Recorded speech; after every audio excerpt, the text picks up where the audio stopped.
Hi everyone, Jessica Ridella here with Kevin Kelly. We are two of the ICO analysts for Bitcoin Market Journal, and this morning we're talking with you about Stockus ICO.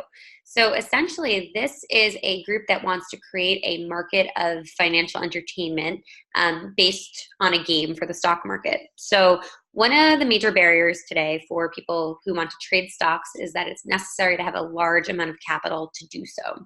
And the Stockus platform really wants to create a unique opportunity for users to trade stocks without having capital. It's also going to enable individuals to participate in a variety of tournaments to compete, and those who actually have successful portfolios can win money in the form of their STT token.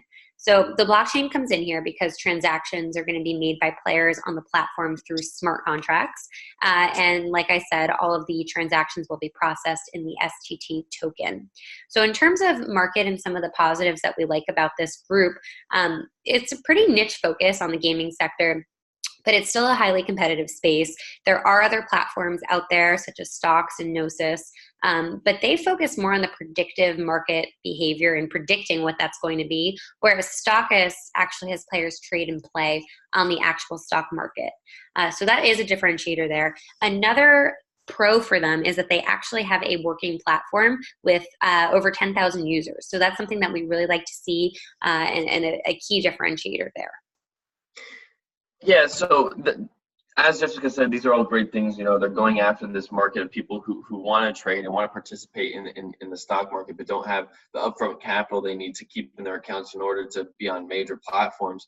But what we're looking at as a potential area of concern is the teams. So the team is only made up of 5 people, most of whom are very, very young. The CEO is more experienced and more professional, but the rest of the team is very young, including the COO, CTO, and development director.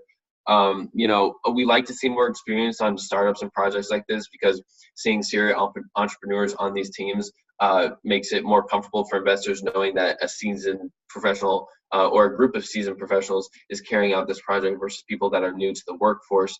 And another area of concern is that they don't have any partnerships right now. It's unclear whether they plan to go after some partnerships and acquire some type of maybe investments from investment funds or you know, maybe a synergy with another company that's a parallel goal in mind. But as of right now, we don't see anything. And then last but not least is the regulatory issues around gambling and gaming and stock trading. Like these are a lot of different industries that are kind of coming together here that are going to cause some serious legal issues. And we know that, at least for the time being, the U.S. has legalized gambling across the United States. I think now it's a state issue whether the states depend, you know, whether or not they legalize it. So having the game available in individual states and not other states could cause concern as well. So we'll just see how the regulatory issues play out, what you know, provinces they decide to go into and what laws they'll have to follow. Thanks, Kevin. And yeah, so the big pluses here again, they have that platform, they have the users, but again, highly regulated space. So we'll have to see how that plays out for them. But thanks for watching, and we'll see you next time.